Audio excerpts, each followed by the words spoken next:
Mesdames, Messieurs, bonsoir. Merci de prendre le rendez-vous de cette session d'information à la une de ce 20h. De grosses inquiétudes. Sommes-nous vraiment prêts à affronter l'ampleur de la menace? La catastrophe a-t-elle une panacée? La montée des eaux inquiète de plus en plus au Bénin. Du nord au sud, les fleuves et lacs débordent, inondent et détruisent les cultures. À suivre dans quelques instants l'alerte de William Apollinaire Tchoki.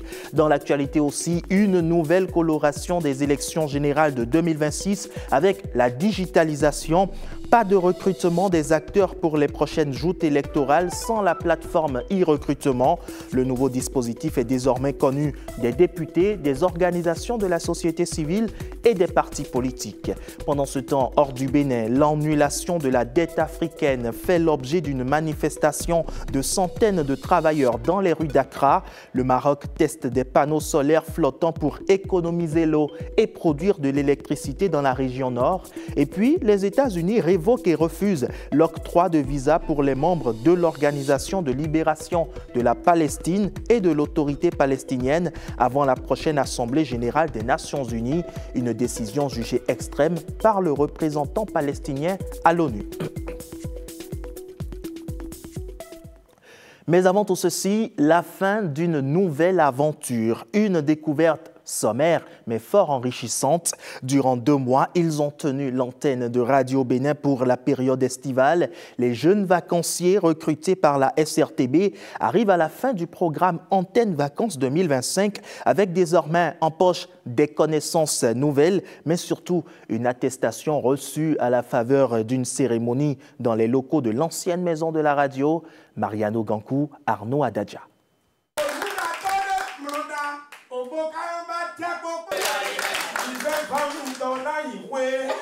Depuis 40 ans, le programme Antenne Vacances draine chaque année de jeunes aspirants au métier de l'audiovisuel. Ces jeunes sont la toute première génération des antennes vacanciers de la SRTB. La promotion 2025 se trouve ici au terme d'une expérience professionnelle à KIF FM, Radio Bénin Alafia et Radio Parakou. Pour nous, c'est un pari et un défi, un pari gagné et un défi relevé avec tous vos formateurs, ainsi que toutes les équipes d'encadrement de toutes les radios de la SRTB. En réalité, ça n'était pas gagné d'avance. On a longtemps hésité et on s'est dit, on se lance là-dedans. Et vous êtes là. Vous en êtes aussi de très bons produits. Ces jeunes savent désormais le b.a.-ba des reportages, des émissions débats, des animations et de la présentation. Cette aventure fut pour nous une véritable école de discipline, de créativité et de service à la collectivité. Nos pensées reconnaissantes vont également à nos encadreurs. Leur disponibilité, leur patience et leurs exigences professionnelles ont marqué durablement nos esprits. L'innovation du programme Antenne Vacances 2025 de la SRTB, c'est l'octroi d'une prime de 85 000 francs à tous les participants.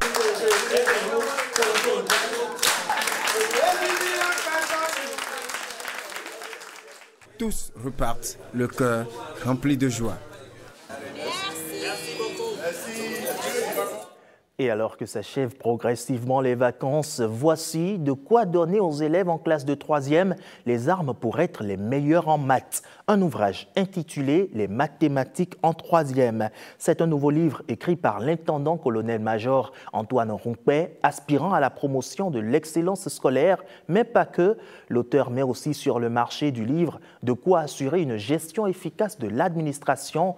2 livres que nous présentent ici Gilles Dansou et Bernard Djogbe.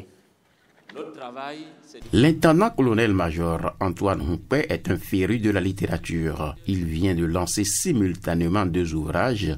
Le premier porte sur la gestion axée sur les résultats GAR, outil stratégique pour les managers du secteur public. Le second s'intéresse aux mathématiques en classe de 3e. Cet homme pluridimensionnel entend œuvrer pour la bonne gouvernance et une gestion participative. L'intendant-colonel-major Antoine Rompet est un ancien enfant de troupe de Britannie militaire de Kadiogo au Burkina Faso et de Bembereke au Bénin. Dans l'ensemble, le Bénin a opté, n'est-ce pas, pour la gestion des finances publiques dans des conditions de qualité.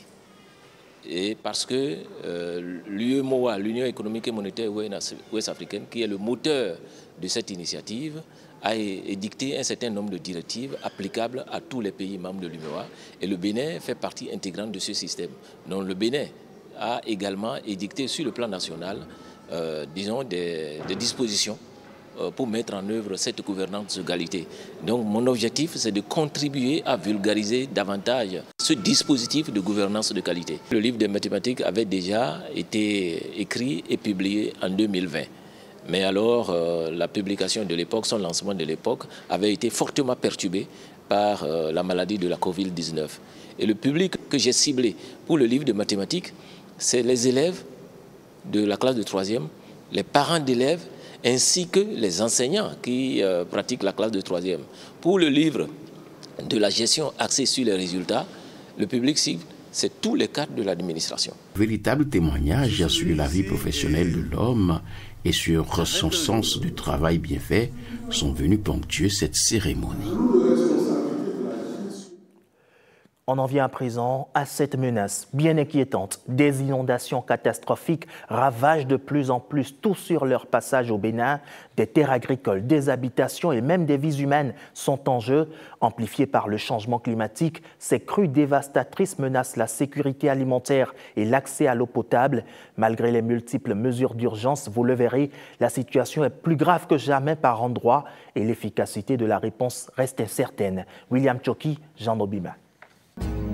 Au cœur du chenal de Cotonou, les eaux ne cessent de gagner du terrain. Sur le lac Nokoué, comme à l'entrée de l'océan Atlantique, ces blocs de pierre censés jouer le rôle de barrière sont désormais presque engloutis. Le spectacle est saisissant. Une montée des eaux rapide, des courants de plus en plus puissants, une menace constante pour les riverains, en l'occurrence les pêcheurs. Ce phénomène de montée de l'eau est dû juste aux pluies. Nous avons plusieurs saisons au Bénin. Le nord a une autre saison, le sud également a une autre saison. Et actuellement, c'est la saison de pluie au nord. Du nord jusqu'au sud, il pleut actuellement. Donc les eaux doivent descendre vers l'océan. Donc c'est ça qui montre ce phénomène qu'on est en train de voir derrière nous, avec ce passage de l'eau du continent vers la mer. Le phénomène n'épargne pas le reste du pays. Plus au nord, le fleuve Niger déborde de son lit, inonde les plaines de Malanville et de Karimama. La situation serait déjà au rouge. Et plusieurs communes sont sous les eaux en ce moment. Il faut dire que nous venons d'une tournée de constatation, puisqu'on est allé voir de visu la situation. Mais avant qu'on aille faire la tournée pour voir les communes exposées, déjà, la cellule avait déjà remarqué que le niveau de vigilance au voisinage de Malanville et de Karimama était à l'orange. Orange qui traduit le niveau moyen de catastrophe. Mais bizarrement, avant qu'on atteigne, disons, les communes concernées, l'alerte était déjà au rouge. Conscientes du danger, les autorités multiplient les actions. Surveillance renforcée, postes de secours installés, sensibilisation des populations. La riposte s'organise pour éviter des drames. Depuis le mois de juillet jusqu'à la fin de l'année, nous sommes dans une situation de mer agitée. Quand on parle de mer agitée, c'est la période où vous pouvez avoir des vagues qui vont dépasser 2 mètres de hauteur.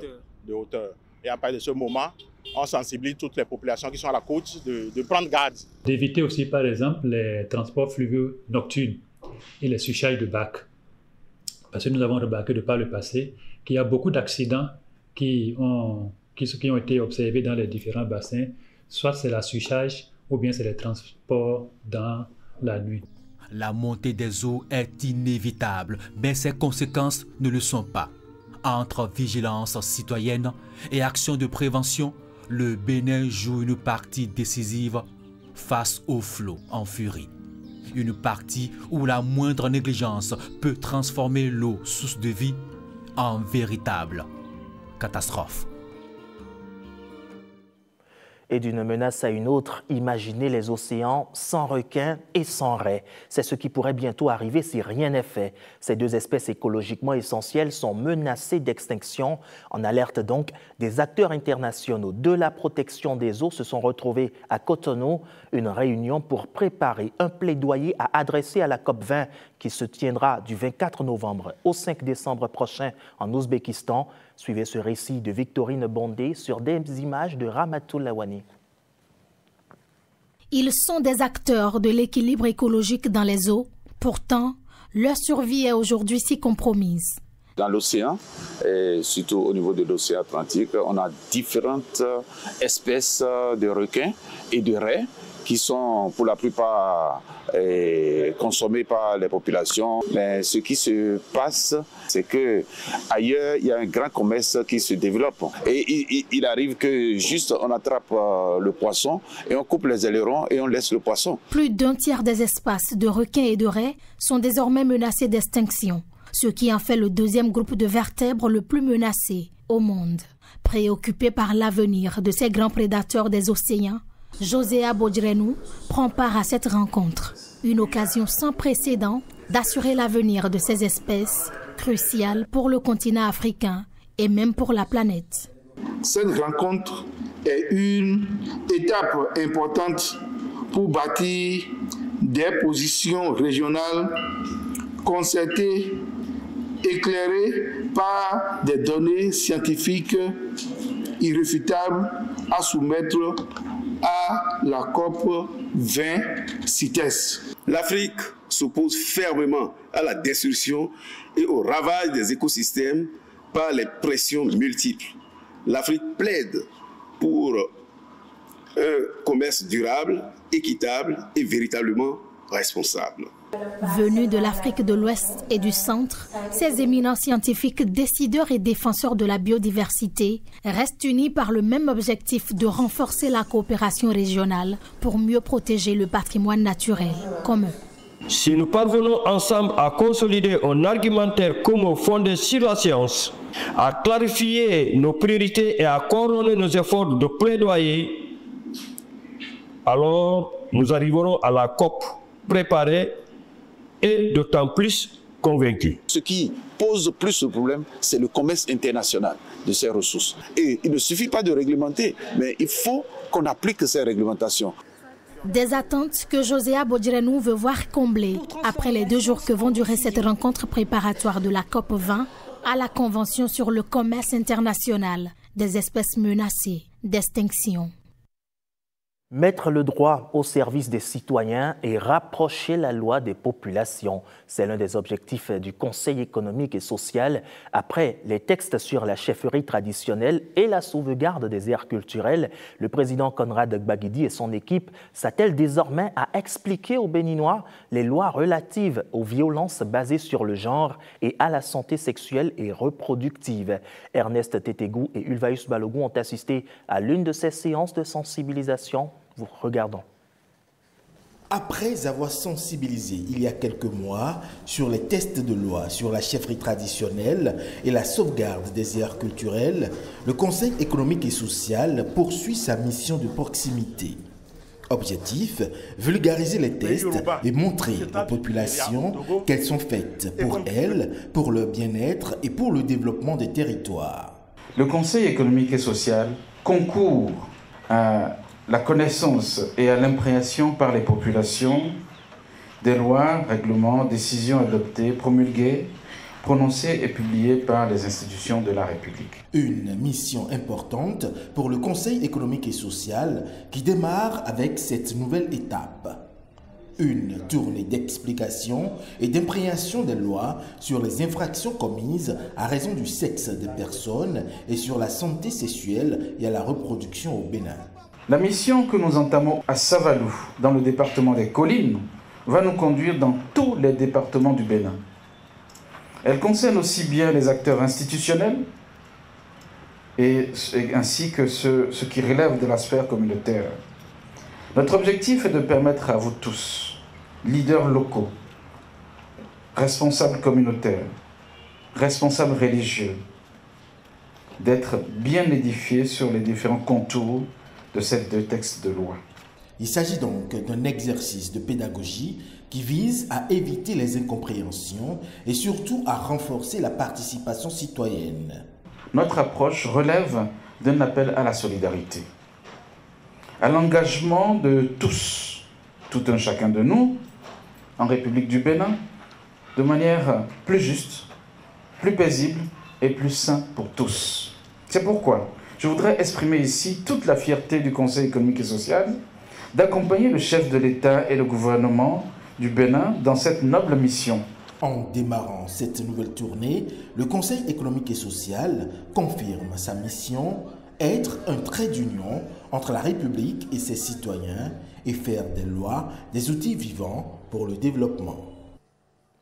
Dans l'autre actualité, une nouvelle formation politique qui vient d'être créée, le MOPAD, Mouvement patriotique pour la démocratie et le développement. Un parti de jeunes au service de la jeunesse, c'est la revendication portée de ses initiateurs. William Aguiar et Jacob Tocho-Edo étaient ce matin au congrès constitutif de la nouvelle formation politique. Le reportage. C'est une nouvelle formation politique qui revendique démocratie, justice sociale, transparence et impartialité.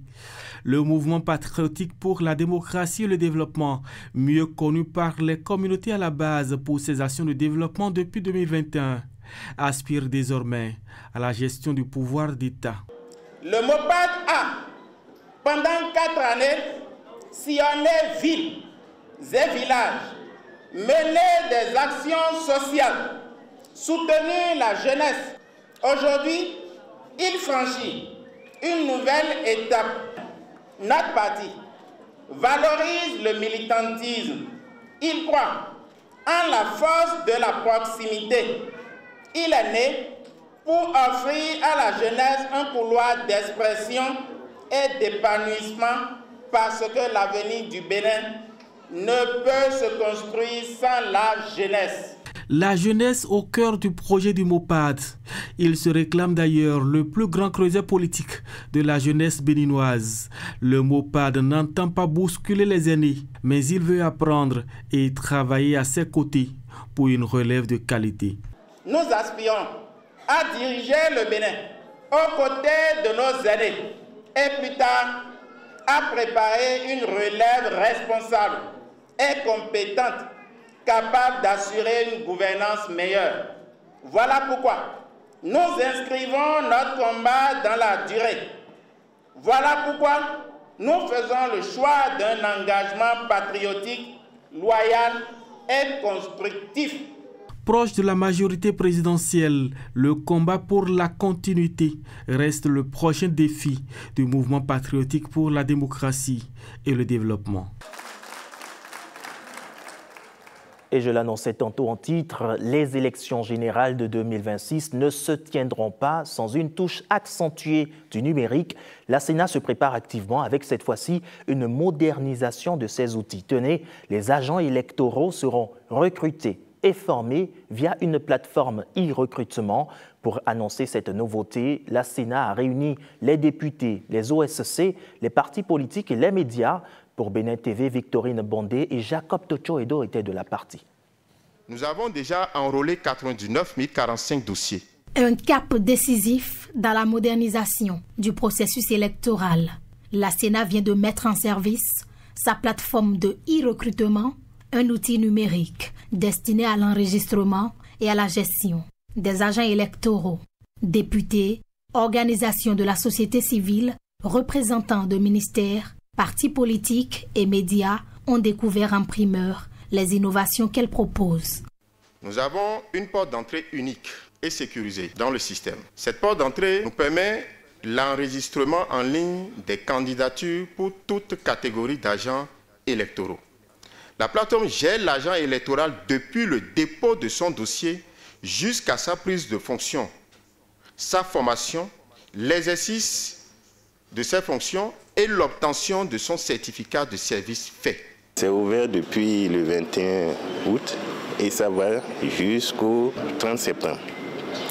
Pour la présence physique, ça va du 5 septembre jusqu'au 19 septembre au niveau des mairies. Les débats ont permis de lever les zones d'ombre et de rassurer sur la fiabilité du système, mais aussi sur son rôle dans le renforcement de la transparence. Il y a eu quelques préoccupations. Moi, personnellement, je tenais à leur dire que ceux qui sont nés en Côte d'Ivoire ne pouvaient pas renseigner leur lieu de résidence sur la plateforme.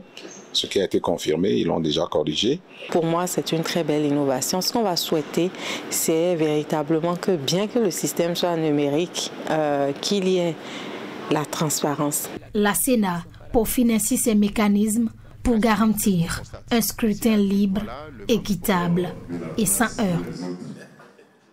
Une interrogation à présent. Où en est la politique de développement de l'État mise en œuvre dans le Koufo? Le préfet Christophe Mengbedji est en tournée dans le département pour en apprécier le niveau. Au cours de la semaine, il était face au conseil communal et aux populations de Kloué-Kanmin, un périple annuel pour un meilleur suivi de la politique de développement de l'État. Compte rendu, Evariste Zomaron et Samirat Chabimane. Malgré certaines difficultés auxquelles fait face le conseil communal que dirige le maire Dieudonné Kofi Bédjekan, la commune de Kloué-Kanmin fait tout de même des bons qualitatifs dans tous les secteurs de développement. Entre autres, les secteurs de l'éducation, de la santé, de l'agriculture, de l'eau potable, de l'électricité, du transport et de l'environnement, de l'hygiène et assainissement, des infrastructures marchandes ainsi que des infrastructures administratives ont bénéficié de l'attention particulière du conseil communal. Ainsi, dans le domaine de la gouvernance locale, les travaux de construction de l'hôtel de ville, la modernisation de l'administration communale, nous n'avons pas oublié l'obligation de rendre compte à nos mandants. C'est vrai que le gouvernement du président Badi Talon envoie des fonds consistants, des fonds FADEC, à toutes les communes du Bénin. Il en a aussi envoyé à Kloué-Kanmin. Et je vous remercie de comment vous utilisez ces fonds-là pour que cela puisse profiter aux populations. Et tout ce qui se passe aujourd'hui au Bénin est à saluer. La démarche de suivi conseil de l'autorité préfectorale est saluée par les populations qui saisissent l'opportunité pour s'exprimer. La cité des champs de pois d'Angole en langue locale Adja a notamment besoin de revoir sa politique de mobilisation de ressources propres. L'hygiène et l'assainissement sont également des défis à relever. Le pavage des rues, une doléance. Toutefois, l'administration locale fonctionne normalement. Le budget primitif gestion 2025 de la commune de Kloué-Kanmin s'équilibre en recettes et en dépenses et s'élève à la somme de 1 237 053,457 francs CFA. La commune de Kloué-Kanmin a élaboré son plan de développement communal 4e génération. La tâche ne sera pas difficile. Nous allons monter la voie. Pour atteindre le but, nul ne sera de trop. Les bons scores enregistrés aux différents examens de fin d'année dans le département sont également évoqués. Le gouvernement et tous les acteurs impliqués félicités. Cap à présent sur l'OME. Comment se porte ce département après 9 ans d'exécution du programme d'action du gouvernement? Vous allez le voir, plusieurs citoyens gardent à l'esprit l'impact dans des secteurs comme le cadre de vie, le tourisme et la culture. Yves-Patrick Loco et Calvador Arouanou ont tendu leur micro à quelques citoyens ouémanou. On les écoute. Sur le plan des infrastructures, vous avez vu partout au monde, les gens n'arrêtent pas de parler de notre pays en matière de sa propriété, de ses infrastructures modernes, de qualité. Ça fait partie des acquis que nous avons eu grâce au leadership du président Patrice Talon. Et le tourisme, vous savez, c'est un domaine qui contribue beaucoup à notre économie. Au moins, il a changé un peu Porte-Nouveau. Je vais dire, tout le Bénin est en chantier. C'est grâce à lui. Donc, il n'a qu'à essayer de nous faire le reste avant de partir. Et il a construit le marché pour les bonnes dames de Wando. Comme nous sommes à Porte-Nouveau, Et puis à Ouangbo, il a essayé de faire à Ouangbo aussi. Et arrivé à Porte-Novo, on sent qu'il y a la beauté. Il n'a qu'à nous aider et de dire à la mairie de nous laisser un peu pour les 3 000 par mois. Peut-être si on finit, on peut dire que maintenant là, on vend bien. Donc venez prendre l'argent chez nous. Les pourcentages au bac là, ça nous a beaucoup émerveillés. Donc on lui dit merci. Et par rapport aux routes aussi, avant là, quand on veut passer, c'est un peu difficile pour nous. Il est en train. Il y a un ADA qui dit tant qu'il reste à faire, c'est que rien n'est fait. On continue de lui dire merci, de l'encourager afin qu'il puisse continuer à nous aider, qu'il puisse continuer à aider nos mamans par rapport aux microfinances. Il est en train, on constate, mais il y a encore des couches vulnérables qui n'en trouvent pas. C'est un président qui est venu et faire découvrir le Bénin et sur l'échiquier international. Ce qui m'a marqué, c'est la réalisation des routes qu'il a eu à construire sur tout le territoire national. Il n'y a pas cette région du Bénin qui n'a reçu sa part de route. Sur le plan éducatif, il a fait pas mal de choses. D'abord, l'insertion des AME dans le système et l'interdiction de la grève au niveau des syndicats et aussi dans le domaine de la santé. La dotation tout récemment au CHUD de Porte-Novo d'un scanner. Ça, c'est un effort louable. Parce qu'à Porte-Novo, avant d'aller faire le scanner, il fallait traverser le pont jusqu'à Cotonou pour faire un scanner. Et c'est dommage. Parlons à présent du secteur sportif. Le secteur sportif a aussi connu des avancées notables dans le même département de Lomé depuis quelques années avec les réalisations du programme d'action du gouvernement entre construction de stades et organisation de compétitions. Les lignes bougent selon les acteurs, interrogés par Yves-Patrick Loco et Calvador Arwano.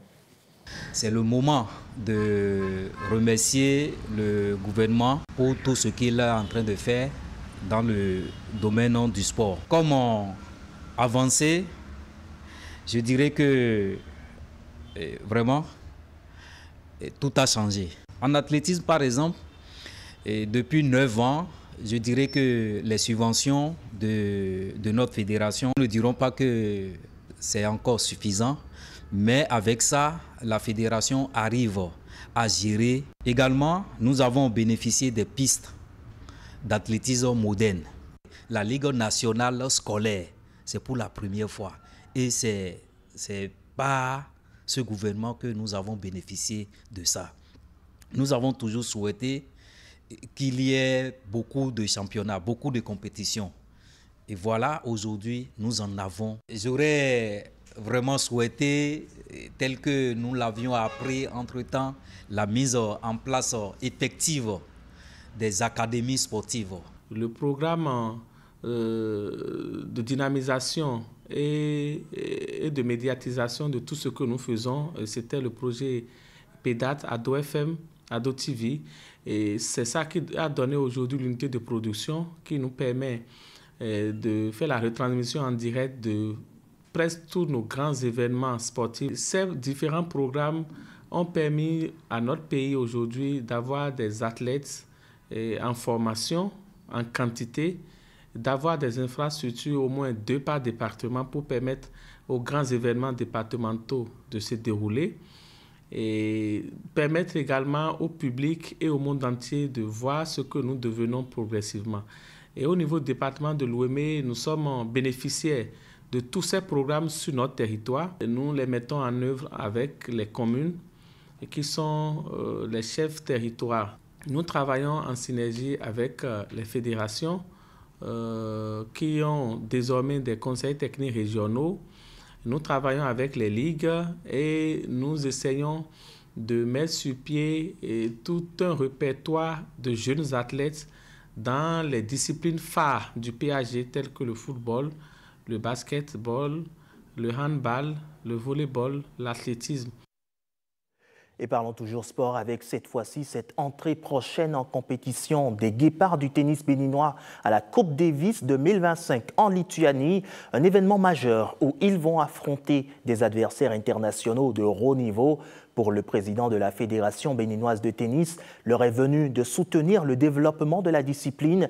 Invité de Hugues Zinsuzounon pour une émission spéciale, Jean-Claude Talon appelle à la construction de 10 nouveaux cours de tennis à travers le pays. Voici un aperçu de ses propos. Je ne vous en informe pas, puisque vous le savez. Vous savez que, et je veux bien m'attribuer ce mérite, après 9 années maintenant du mandat du président Patrice Talon, je considère que nous sommes le 6e sport national parce que nous avons été érigés au rang de ceux qui pouvaient bénéficier d'une académie de tennis dans le cadre du projet CMS City. Au début, nous n'y étions pas du tout. Ce qui m'importe, c'est que nous ayons des cours de tennis et j'ai été rassuré, je suis rassuré par, non pas les engagements, mais les projets que conduit le ministre des Sports, M. Benoît Dato, pour que dans très peu de temps, nous puissions accueillir notre prochaine étape de Coupe Davis. Après la Lituanie, nous allons jouer de nouveau en février prochain, 2026, probablement à Cotonou ou ailleurs. Mais il est très probable, puisque nous n'avons pas eu la chance d'arriver à ce niveau souvent dans notre histoire, il est très probable que nous ayons la main pour recevoir. Je veux 10 cours de tennis, comme mon programme l'indique, parce que je suis quand même le cordonnier le plus mal chaussé de la planète, puisque je me retrouve à avoir proposé à tout le continent africain un programme qu'ils ont accepté pour m'avoir élu à Nairobi, et chez moi, je ne suis pas capable de l'implémenter.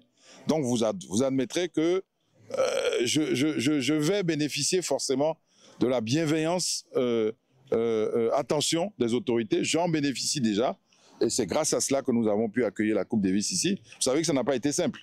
Mais aujourd'hui, après cela, je pense que nous serons en mesure de vraiment franchir un grand pas et d'accueillir des compétitions, comme l'a dit M. Lara. Un tout dernier mot sur cette compétition, la Coupe Davis qui aura lieu en Lituanie. Qu'est-ce que vous attendez de nos athlètes? Qu'ils gagnent, tout simplement. Qu'on batte la Lituanie et qu'on aille au groupe 1 et qu'on aille se frotter avec des pays encore plus prestigieux l'année prochaine. Place à présent autour de l'actualité hors de nos frontières. Le récit ce soir est celui d'Alexandra Djotan. Des centaines de travailleurs dans les rues d'Accra, la capitale du pays d'Afrique de l'Ouest aux 34 000 habitants. Ils réclament l'annulation de la dette croissante de l'Afrique. Nous ne pouvons pas nous développer car nous recevons de l'argent, nous l'utilisons pour rembourser la dette. Nous sommes fatigués, a déclaré le secrétaire général du Congrès des syndicats du Ghana qui a mené la manifestation. C'est tout pour ce tour de l'actualité au Bénin et au-delà des frontières. Retrouvez juste après votre émission de divertissement Guichet fermé, animée par Brigitte Oussou, Charles-Andy Adjanoron et Edwige Cloutier. À 21h30, retrouvez en nouvelle diffusion la série Les couleurs de l'ombre. À 22h30, le documentaire Hyperphagie, manger à s'en rendre malade. Et à 23h30, la dernière édition du journal. Moi, je vous dis à demain, à la même heure, toujours avec ce même plaisir. Bonsoir chez vous.